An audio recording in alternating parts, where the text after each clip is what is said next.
الصلاة والسلام عليك يا رسول الله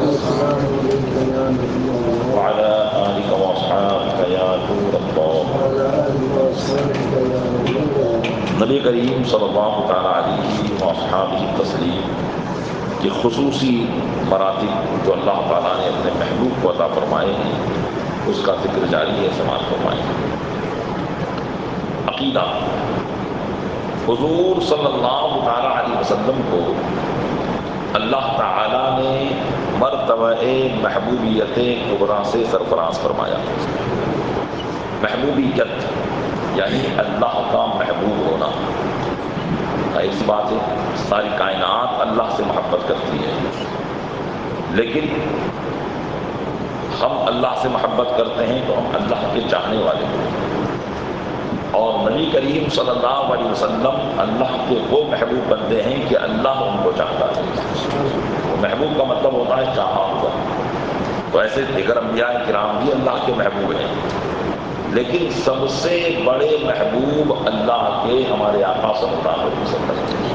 اسی کو کہتے ہیں مرتبہ محبوبیت کبریٰ،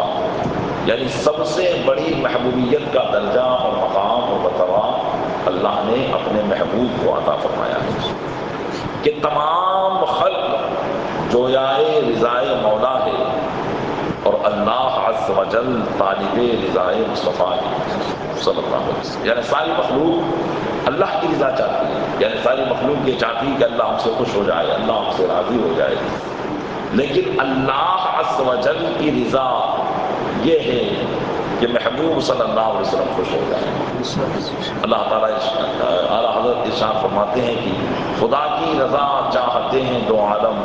خدا چاہتا ہے رضائے محمد صلی اللہ علیہ وسلم، جیسا کہ قرآن کریم میں اللہ تعالیٰ ارشاد فرماتا ہے وَلَسَوْفَ يُعْطِيكَ رَبُّكَ فَتَرْضَىٰ، اور عنقریب اے محبوب، عنقریب آپ کا رب آپ کو اتنا عطا فرمائے گا کہ آپ راضی ہو جائیں گے، یعنی اللہ ارشاد فرمائے کہ محبوب آپ راضی ہو جائیں گے۔ ہم اللہ کی بارگاہ میں عرض کرتے ہیں مولا ہمیں ایسی توفیق دے کہ تو ہم سے راضی ہو جائے، لیکن اللہ فرماتا ہے کہ محبوب ہم آپ کو اتنا دیں گے کہ آپ راضی ہو جائیں گے۔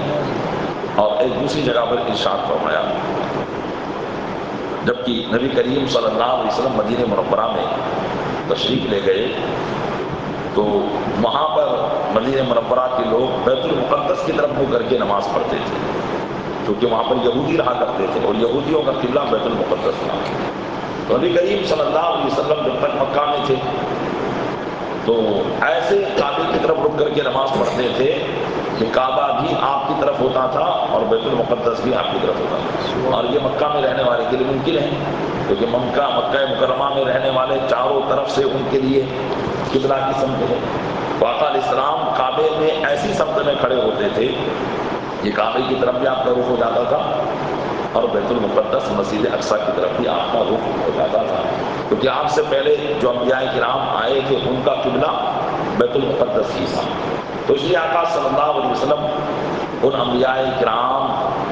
کے قبلے کی بھی پیروی کیا کرتے تھے۔ اب جب مدینہ منورہ میں آئے تو یہاں ممکن ہی نہیں تھا ایسا کہ کعبے کی طرف بھی منہ ہو جائے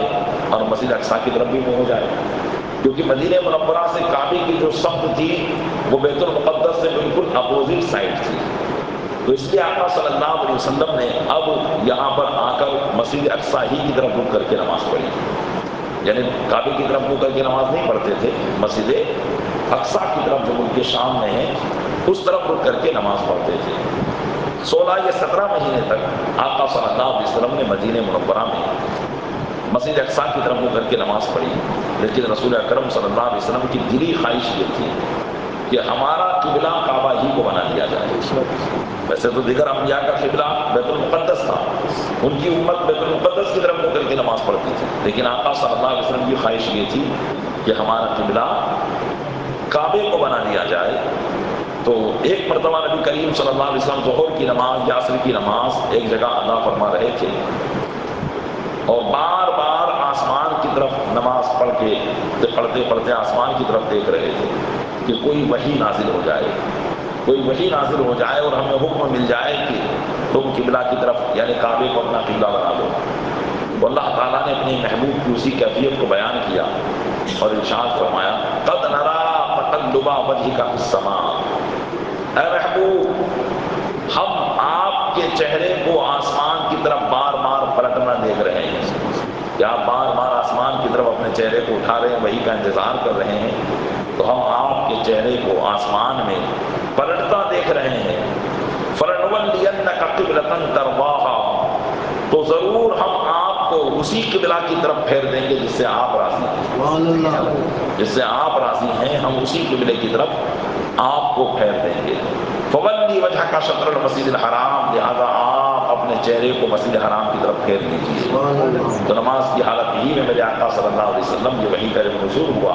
تو نماز ہی کی حالت میں میرے آقا صلی اللہ علیہ وسلم بیت المقدس سے قبلہ کی کعبہ کی طرف گھوم گئے،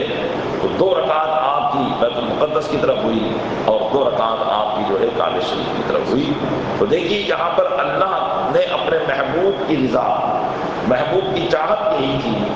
کہ ہمارا قبلہ بیت المقدس نہیں بلکہ ہمارا قبلہ کعبے کو بنا دیا جائے، تو اللہ نے اپنے محبوب کی اس رضا کو اور اس خواہش کو بھی پورا فرما دیا۔ تو اسی لیے کہا کہ تمام لوگ اللہ کی رضا چاہتے ہیں لیکن اللہ اپنے محبوب کی رضا چاہتا ہے، جیسا کہ حدیث پاک میں کلہم یطلبون رضائی وانا اطلب رضاک یا محمد، یہ حدیث قدسی ہے۔ حدیث قدسی کا مطلب یہ ہوتا ہے کہ فرمان اللہ کا ہوتا ہے اور اس کو روایت رسول اللہ صلی اللہ علیہ وسلم کرتے ہیں۔ تو آقا علیہ السلام فرماتے کہ اللہ فرماتا ہے کہ محبوب تمام لوگ میری رضا چاہتے ہیں، وانا اطلب رضا کا، اور اے محبوب میں آپ کی رضا چاہتا ہوں، میں آپ کی خوشی چاہتا ہوں۔ اسی طرح حضرت ام المؤمنین عائشہ صدیقہ رضی اللہ تعالیٰ عنہا سے روایت ہے کہ انہوں نے کہا ایک مرتبہ، کیونکہ آقا علیہ السلام جو چاہتے ہو جاتا، آپ کی جو خوشی ہوتی وہی ہوتا، تو حضرت ام المؤمنین نے عرض کیا یا رسول اللہ واللہ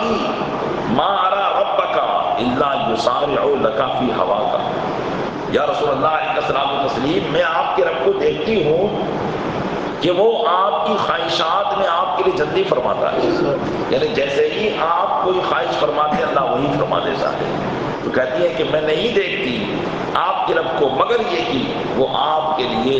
آپ کی خواہشات میں جلدی فرماتا ہے۔ تو اسی وجہ سے میرے آقا صلی اللہ علیہ وسلم کو اللہ نے محبوبیت کبریٰ کے مرتبے سے سرفراز فرمایا۔ مطلب یہ ہے کہ کائنات میں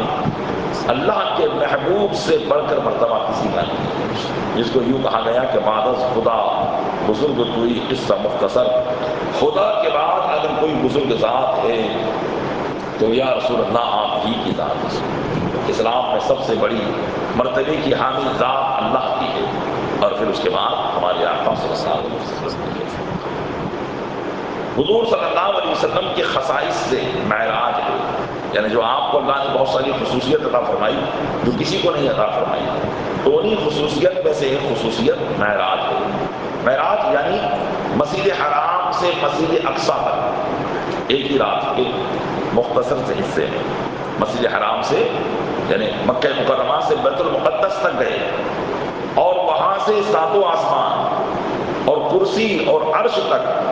بلکہ عرش کے بھی اوپر رات کے ایک تھوڑے سے حصے میں آپ اپنے جسم مبارک کے ساتھ تشریف لے گئے۔ یعنی یہ واقعہ خواب میں نہیں ہوا ہے۔ ہمارا عقیدہ اہل سنت و جماعت یہی ہے کہ نبی کریم صلی اللہ علیہ وسلم کو یہ بات خواب میں نہیں دکھائی گئی ہے، بلکہ آقا صلی اللہ علیہ وسلم اپنے جسم کے ساتھ تشریف لے گئے، اور 7 آسمان عرش و کرسی تک آپ سیر فرما کر آئے ہیں، اور اس سارے سفر میں آپ کو بس ایک چھوڑا سا وقت ہے، تھوڑے سے وقت میں آپ یہ پورا سفر کر کے آ گئے، اور وہ قرب خاص حاصل ہوا کہ کسی بشر و ملک کو نہ کبھی حاصل ہوا نہ ہو، اور جمال الہی بچشم سر دیکھا،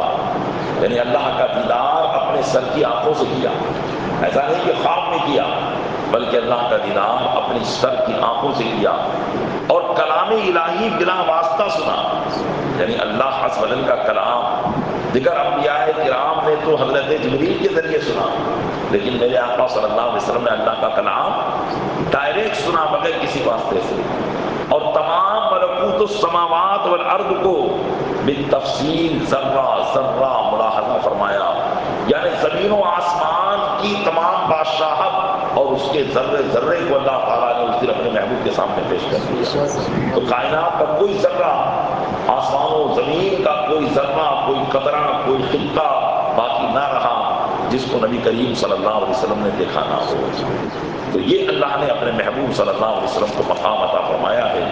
اور یہی اہل سنت و جماعت کا عقیدہ ہے. اللہ تبارک و تعالیٰ اپنے محبوب صلی اللہ علیہ وسلم کے صدقے میں ہمیں ان تمام عقائد پر قائم و قائم فرمائے، اور انہی عقیدے پر موت عطا فرمائے، اور انہی کے ساتھ قیامت میں ہمارا حشر فرمائے. آمین بجاہ نبی کریم صلی اللہ علیہ وسلم. السلام علیکم.